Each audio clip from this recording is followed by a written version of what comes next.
Alright, today we're going to look at another one of these giant treasury-sized publications, a Marvel Super Special, Battlestar Galactica, the official adaptation of the television sensation, Special Collector's Edition, in full Marvel color. So, Battlestar Galactica was a television series from 1978 created by Glenn Larson.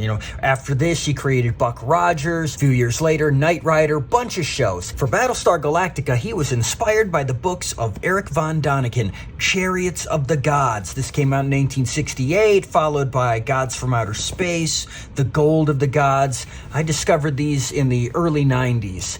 Ancient astronaut theorists believe.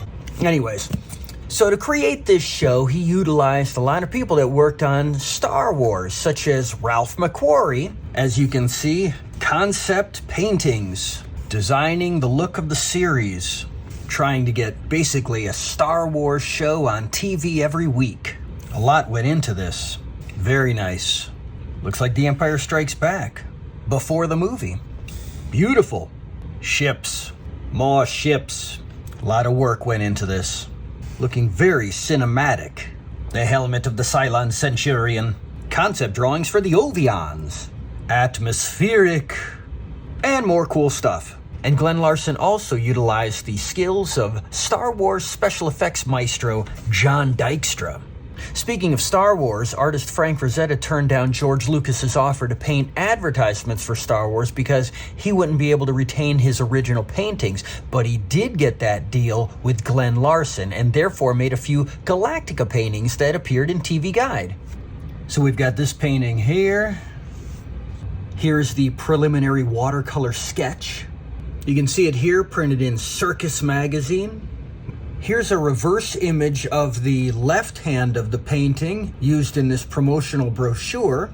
And then the right side of the painting was used on the inside of the promotional brochure. A promotional poster used for the ABC network. This was the very first TV Guide advertisement. Another rough concept in color. And here it is used on the cover of a paperback book. Another look at that black and white rough next to another painting. Here's that painting in use on the cover of Fanfare magazine. And here it is split into the front and back cover of a paperback book written by actor Richard Hatch, who played Apollo on the series. This painting is actually hanging in the Frank Frazetta Museum, and I got to see it up close and personal. And here are the last two paintings. We've got the preliminary watercolor for this one. And this is how the other painting appeared inside the issue of TV Guide. Here's a little picture of Frank and his wife Ellie hanging out with George Lucas when he came to visit. And another much larger photo. So this is a comic adaptation of the pilot episode to the series called Saga of Star World.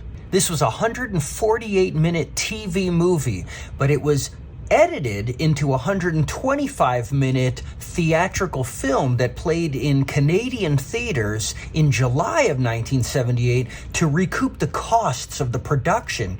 You see, this pilot movie cost $8 million. Compare that to the $11 million it cost to make Star Wars the year before. This is just for a TV movie. That full 148-minute version was spread out over 3 hours with commercials when it premiered on television later that September. And later on, it was split into 3 separate 1-hour episodes. This comic adaptation is based on the 125-minute movie version, and the artist didn't have proper reference photos for a lot of the actors. Let's take a look inside. Written by Roger McKenzie, based on that screenplay by Glenn Larson. Drawn by Ernie Colon, or Cologne. Associate editor Ralph Macchio, the Karate Kid? Actually, no, this guy from Marvel Comics, his name is pronounced Ralph Macchio. Different guy. So this is penciled, inked, and colored by Ernie Cologne. Battlestar Galactica.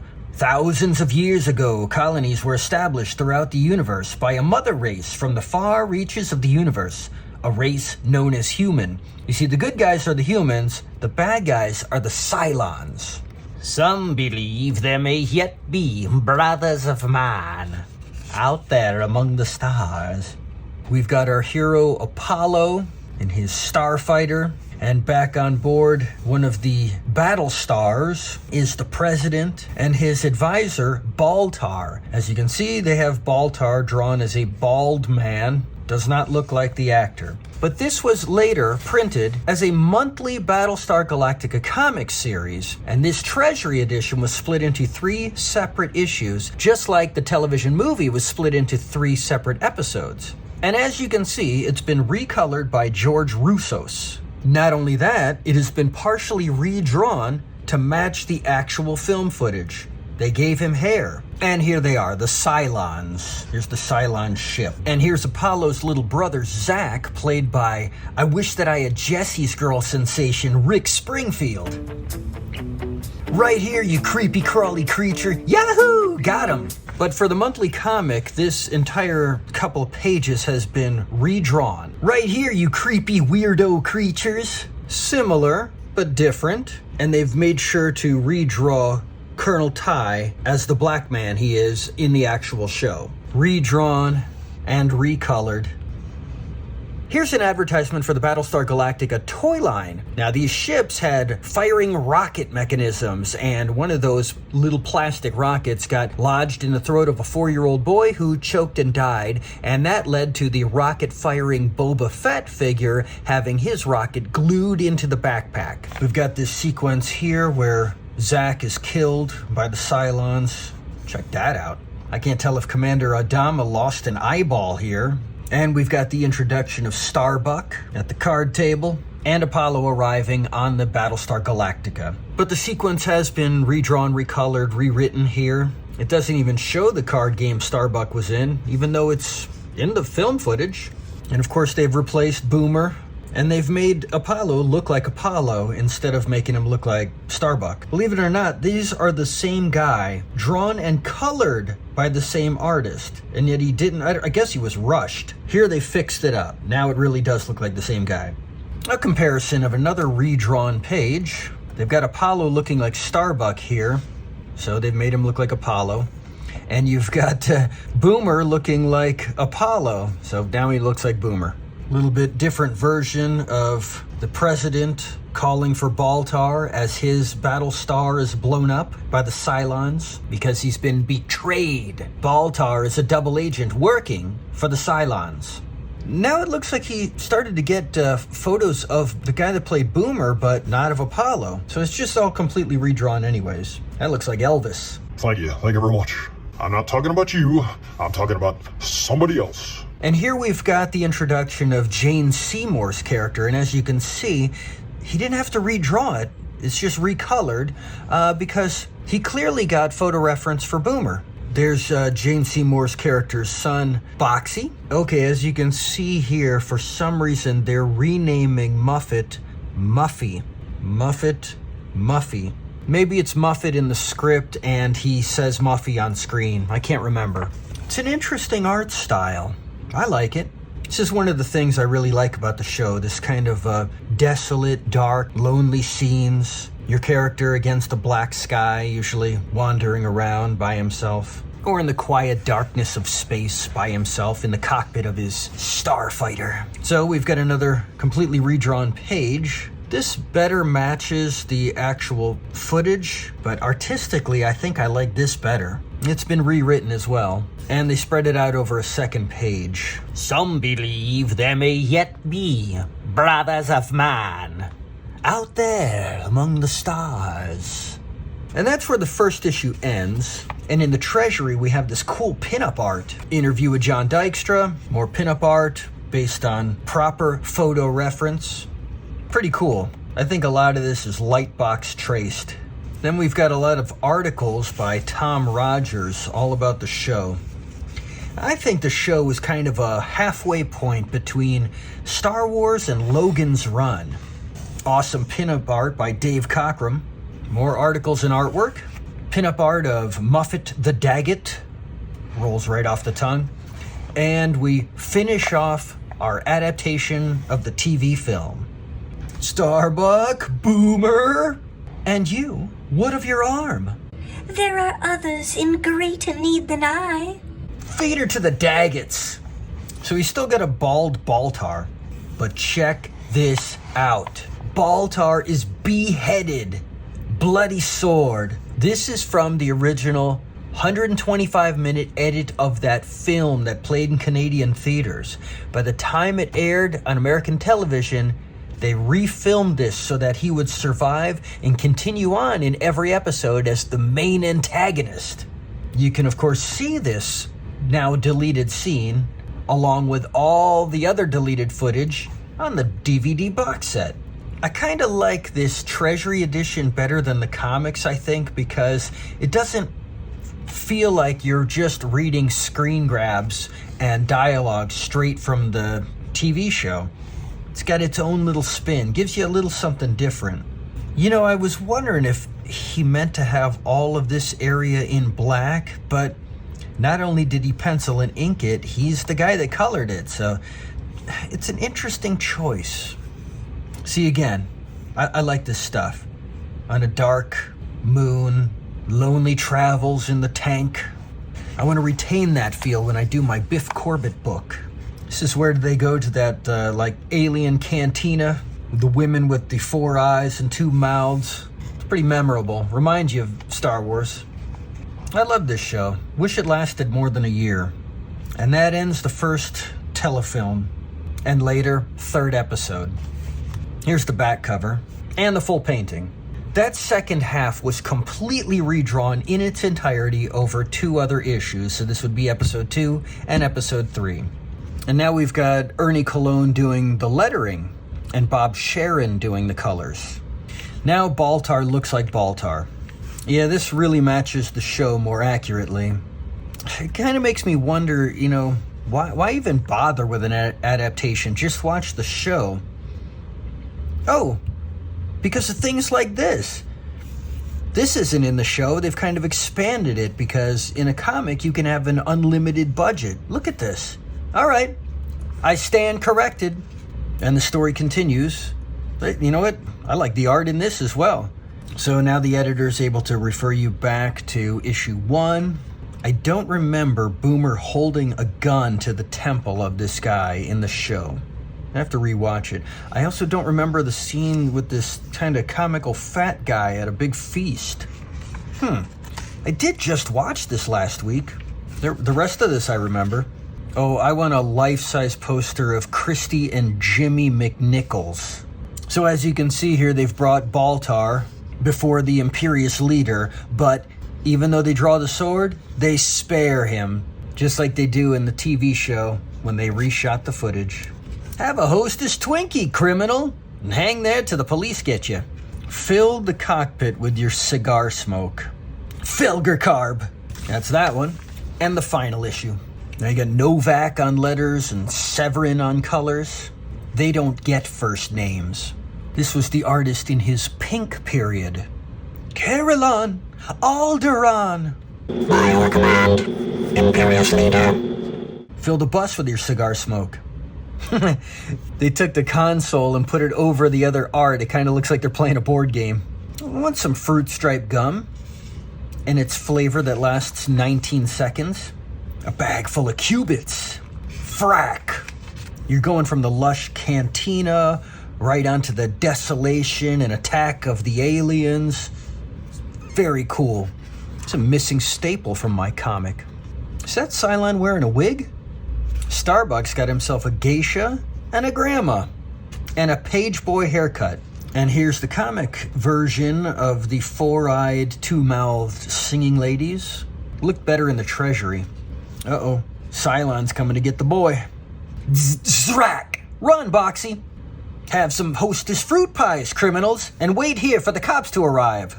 And so ends episode 3. So as you can see, these 3 issues do not have UPC codes in the corner.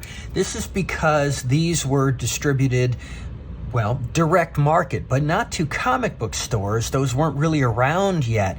These 3 came in a bag and were sold at department stores by the company called Whitman. Now, I didn't get these comics when they first came out. I got them about 8 years later. In 1986, I went to the flea market and I was very excited to see these 3 old comics from a show that had been on so long ago when I was a little kid that all I could remember was I loved it, but couldn't remember anything about it. And here was the comic adaptation for very cheap. So I sat at the dining room table, cracked open the first one, filled with excitement. My mom walked into the room and she shredded these into confetti. So I had to pick them up decades later off eBay, and I put them away and forgot about them. A year ago, I went to a comic convention and I found this giant treasury-sized edition. And after recently looking at the G.I. Joe Treasury edition on a previous video, I thought it'd be cool to crack this out and make a review of it. So I went to eBay and bought the comic adaptation. That's when I found I already had them from years ago, so now I got 2 sets. Look, they all have these white boxes. I haven't been able to find any images online of these with UPC symbols, so maybe they only came out in 3 packs. Maybe they never hit the spinner racks. So there we go. And a few years ago, I got this other comic based on the original Battlestar Galactica series and then the new reboot from 2004, which I have not watched, don't care to watch, never will watch. I am actively against its existence. I don't know why it says 2003 here. Maybe my research is wrong. I've never opened this either, but I love the cover of it. An action figure of Commander Adama that never existed, like that, and one of Lieutenant Castillo from Miami Vice. Okay, so I don't like the modern glossy paper that's used. I don't care for this ugly artwork. Yeah, doesn't have a 70s feel, even though it's the characters from the old 70s show, I guess. Not impressed. Don't want to read it. I just like the cover. A female Green Hornet and a female Kato. Very Photoshoppy. Adama, Boomer, Apollo, and Storbuck. Storbuck? And the crossover with Lieutenant Castillo from Miami Vice. Whatever, don't care. Now, even though this is treasury-sized, it's actually part of the line of Marvel Super Specials. This is actually issue 8 of the Super Special line. Issue 1 is the Kiss comic my dad printed, and the members of Kiss put their blood in the red ink. All of those are magazine-sized, and this actually came out magazine-sized as well.